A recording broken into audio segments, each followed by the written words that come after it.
This next one, and this is just a different variation on framing. This is called the U composition. It invites the viewer to look within. You can't help but just sort of look through the tree to the rock. This is Point Lobos in Carmel, California, where I live.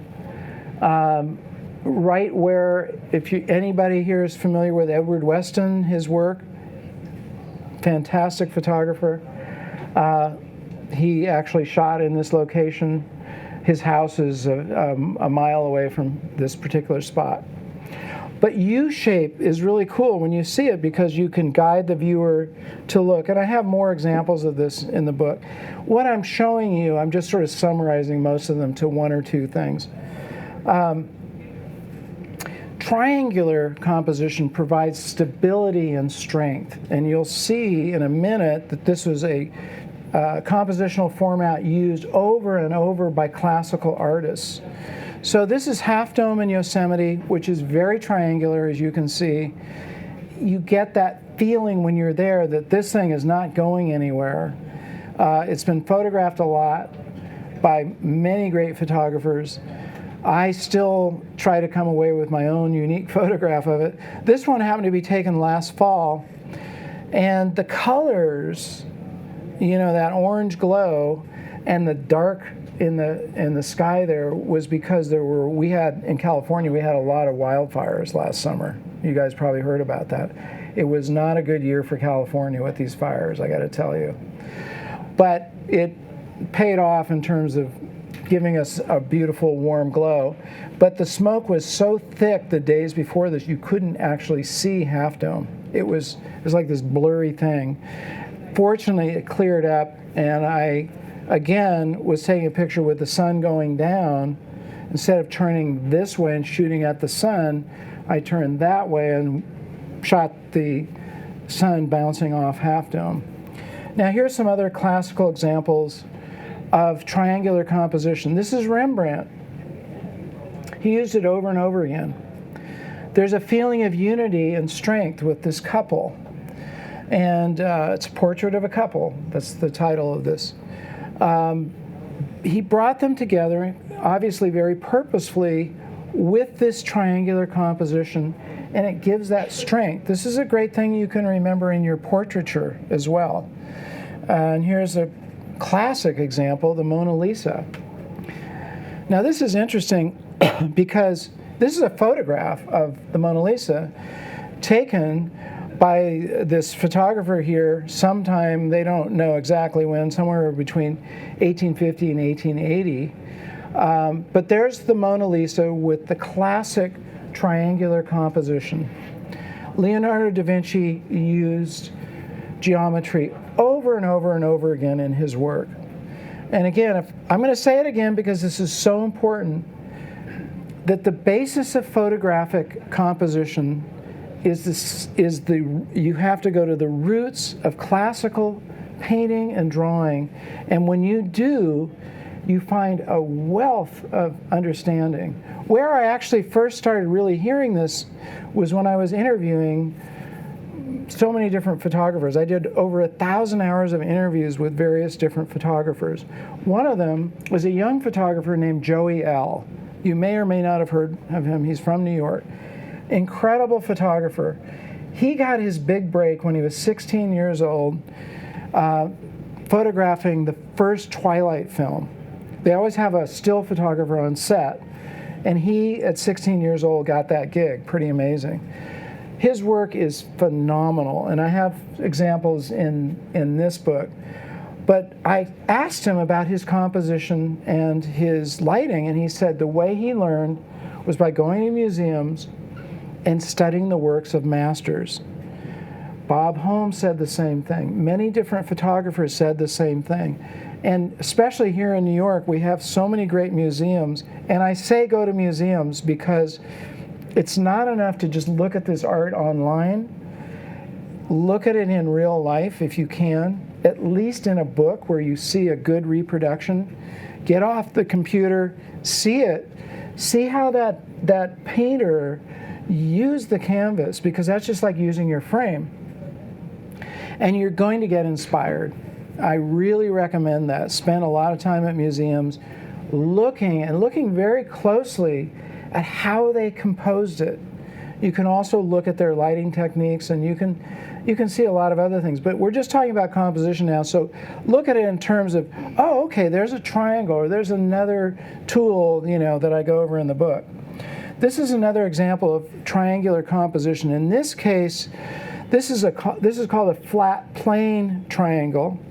So instead of going like this, it's on the ground, which gives you a sense of depth and perspective. You can see that. And again, this is a very photographic painting with the reflection in the water, very clear. That could easily be a photograph, but you use the triangular shape in this case to build depth and perspective. Again, we've got a two-dimensional subject. How do we make it look three-dimensional, which is going to give it more life? Okay, now we're into something really important. First, there's two things within this particular one. There's cross composition. Cross composition is basically where you have, in this case, the tree going like this and the path going like that, and they come together and they form a cross. And your eye tends to go to the point where they cross. You can't quite see it because the dotted lines are covering it, but there's a little bench there. But more importantly than that compositional technique is this idea of eye movement. If you get nothing else out of what I'm saying today, please remember this. In a really well-composed photograph, you actually want to lead the viewer's eye exactly where you want it to go.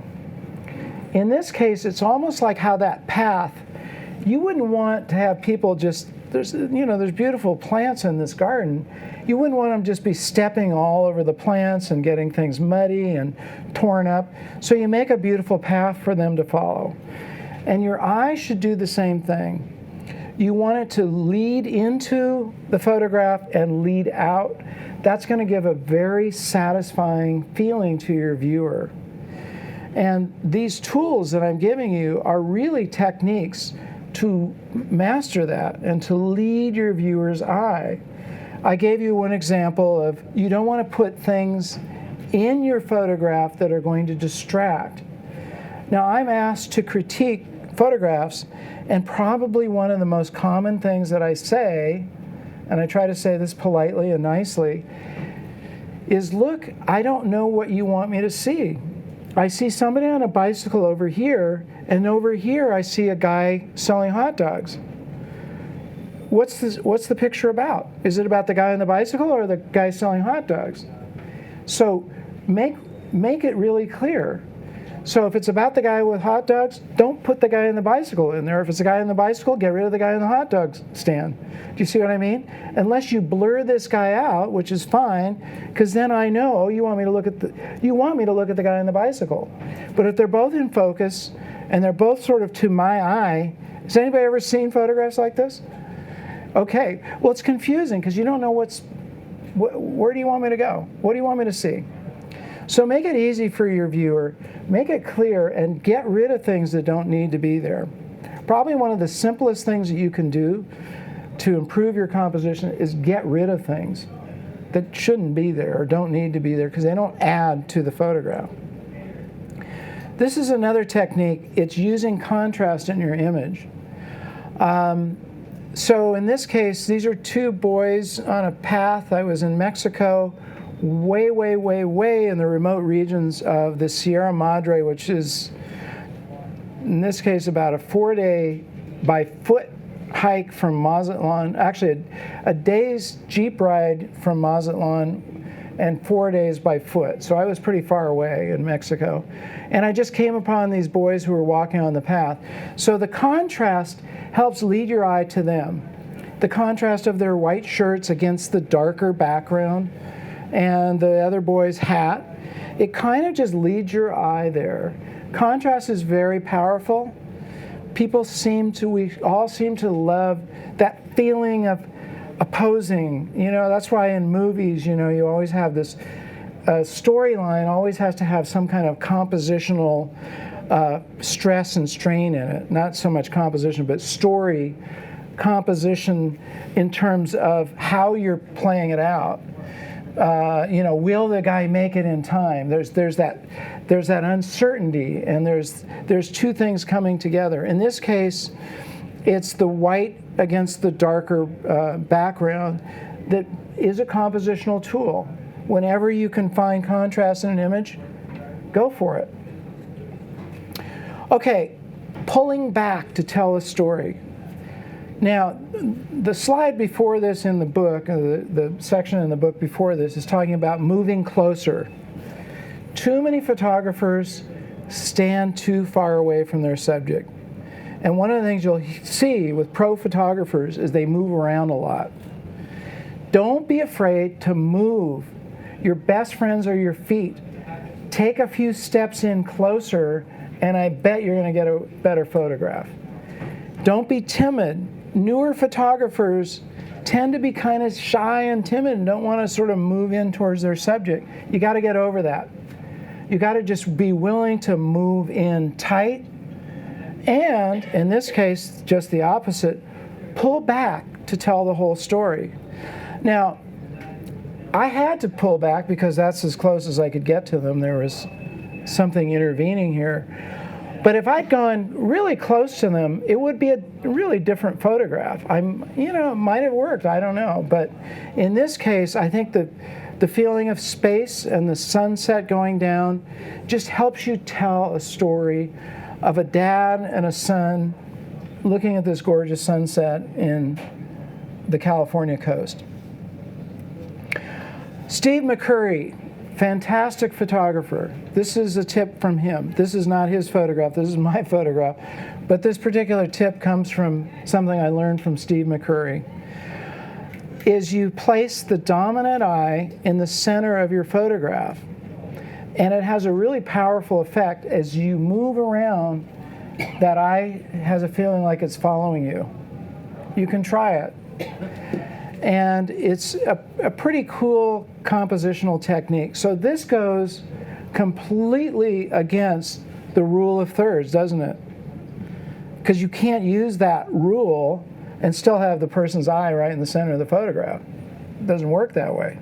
It's like, are you going to barbecue this or are you going to boil it? You can't do them both, right? So it's, in this case, the subject is really straight in the middle of the frame, and that eye is right in the middle of the photograph.